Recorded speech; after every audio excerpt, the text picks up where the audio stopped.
Hey, Adriana, how are you? Good. I feel like this was like the perfect setup.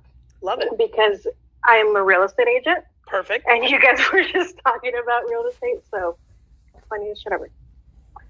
So first off, thanks for having me on. Of course. Appreciate it. So I do have two questions for you. So the first question is, I have all of the major social media channels. So I have Twitter, LinkedIn, Instagram, TikTok, Snapchat. I have a WhatsApp. I have my website. I have everything. Because I just opened up my own real estate office about a year ago. So I do a pretty decent job, I guess, of posting content on most of them. I've gotten better for sure since January, since I found that 164 pieces of content slideshow thing. Yeah, that definitely helps because I do like a lot of videos. I do a market update video that I post once a month, and I do that, and I've been doing that for like 2 years. So I started doing more like home ownership tips, like helping define different terms and stuff like that. And I take like a 3-minute video and crop it into like smaller 1-minute sections, stuff like that. So that definitely helps. My one thing is, as far as growth, you always say, try to comment on, blow up on Twitter and comment on everything.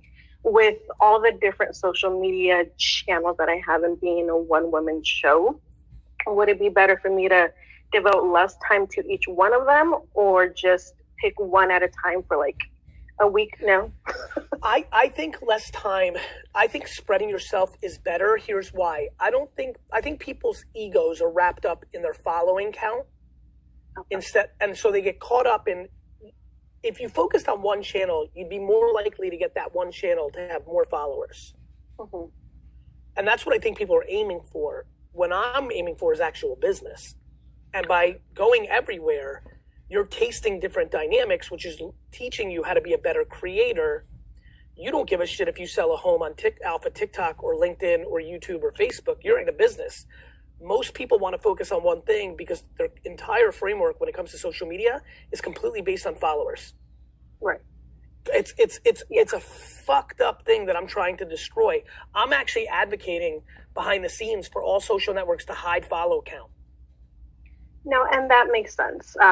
Because I do, rather than focus on that, I do tend to focus more on actual valuable content. So I don't really post a whole lot of stuff of, oh, I sold this house, or oh, I sold that house, because I feel like people don't really give a crap. Like, unless I sold it to them, they don't care that I sold it. I would say here and there, spreading that out isn't bad because it shows people that you are selling homes, which is fine.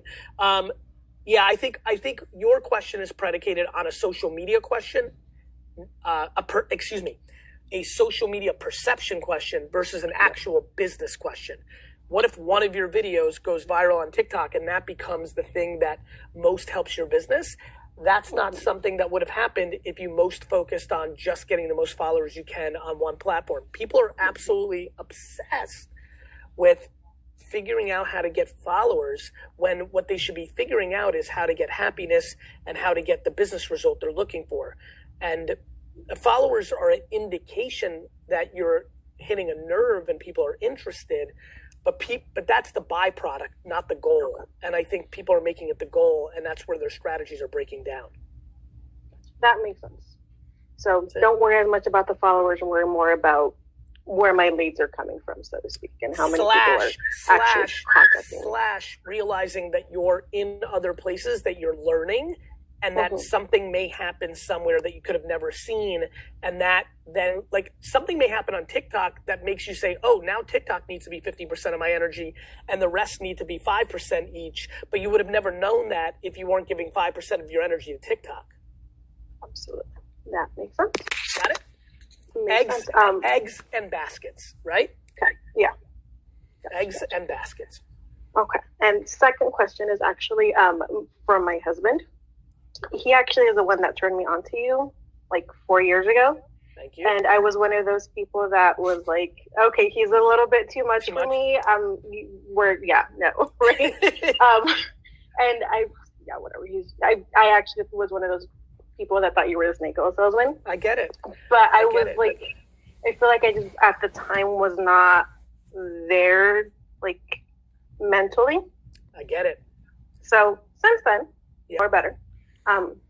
So my husband, though, is a big fan of yours. Just so I can learn a little bit, was there a piece of content that kind of triggered it? Was there a moment where the switch is like, wait a minute, this guy's not full of shit, this guy actually can help? It was, but it actually wasn't even one of yours. I started listening to like a lot of like Jim Rohn and Napoleon Hill, and started listening to like a lot of stuff that they like said in their books. And I went back and like started listening to. I listened to one of your videos. Oh my God, like he's saying the same exact thing that they're saying. Interesting. He's just saying it differently. So that's cool. For like your whole like your mindset thing that you have about like owning the jets. Yes. Napoleon Hill actually talks about that in his book Think and Grow Rich, because you have that undying focus. Yep. For that, and nothing you do, that's a concept that you probably didn't even know that you had, but yeah, you I'm just kind of inherently have that. It's just in my DNA. All right, go ahead for your husband.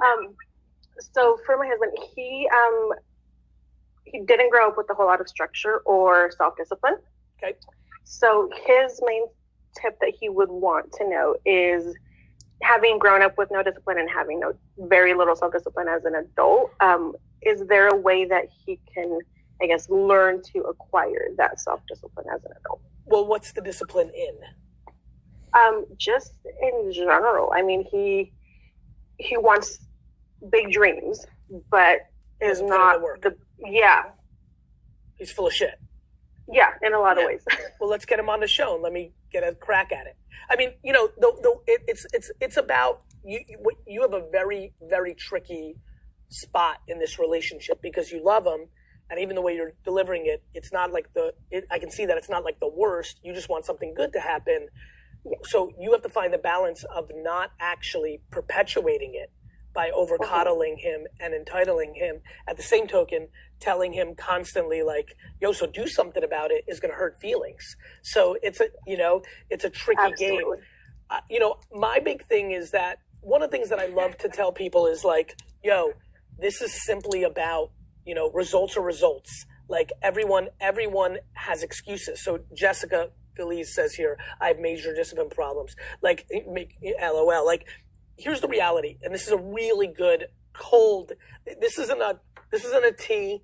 This isn't even a dirty tea. This is ice cold tea for everybody this morning. The results are always right. What I mean by that is, if you're not winning, it is 100% your fault.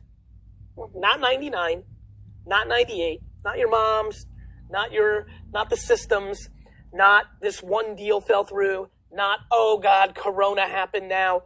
100% is your fault. And I think people that lack discipline or talk about big game but never do shit need to be reminded 24/7, 365, sometimes cold, sometimes sweet tea, but they need to be delivered every single time. 100% of this is on you. Oh, you haven't achieved that thing yet? That's you. That's you. Not the neighborhood, not how I grew up. Like, oh, I grew up undisciplined. Like, that's called excuses. Right. Many people grew up with shit family situations in the shit hood with drug moms and all that shit, and went on to fucking do shit because they had, thank God for them, the DNA, the serendipity. They met somebody along the way. That, honestly, in a lot of ways, that is what drives the shit out of me, Adriana. I want to be that person because I had people around me. There's a level of gratitude and guilt that makes me want to be the person for people that they stumbled across on YouTube or Twitch or what have you, that helped them get happier. And happiness starts with accountability. Period, end of story. Period, end of story. Like, the end. You don't like America? Move. Sweden's fucking fresh. Like, you don't like your mom drags you down? Move. No, but then I'll hurt her. No. That's you making you. Every person watching this right now every person watching this right now has the internet, because that's where I am right now. If you have the internet, you are 100% accountable. And so, the way you can help him is suffocate him, sometimes with sweetness, sometimes with a little bitter herb of, yo, honey, that's you. That's not Ron's fault from work. That's not your dad's fault that I have no idea what the situation is. I'm just throwing out bullshit scenarios. Like this is 100% accountability. Yeah. Nobody gives a fuck that you had an unstructured life. Definitely not your dreams. Your dreams don't give a fuck that you had an unstructured life. If you got fucking dreams, if you're talking big game, go fucking execute. Don't tell me why you can't execute. Excuses are complaining and excuses are fucking poison. Garbage. Oh yeah. Losing DNA. Suffocate them. Absolutely. I'm trying. Suffocating is as consistent. much as I can. Yeah, exactly. But why I'm saying sweet and candor, you got to mix it, because suffocating means every time it gets brought up, you don't let it go by. Gotcha. No yes, ma'am. You can't be the yes woman. You got to be no. But sometimes sometimes it's like, honey, you're fucking full of shit, and you walk out of the room. That's zzz, that's a zzz. Other times it's like, baby, I know that you fucking didn't have it like that as a kid, but the punchline is there is no time machines. You can't go back. So if you're gonna fucking go do all these things, you got to do it now. That's sweet. That's a little, you know. Sometimes, sometimes, like you got, but never. Yeah, you're right. Anytime you say yeah, you're right to a complainer and a dweller, you're fucking feeding the beast. Okay. You're enabling. You're enabling that bullshit. Yeah. Zzz, or never. You're right. Never just ignore it. It's always suffocating. Say something. Is suffocating. All right. Cool. Well, Sweet. I will do that. Zzz. Got it. Zzz. Okay. Good. I will do that. Awesome. Well, you got thank it. you. Take care. Have Bye-bye. a good rest of your day. That was good.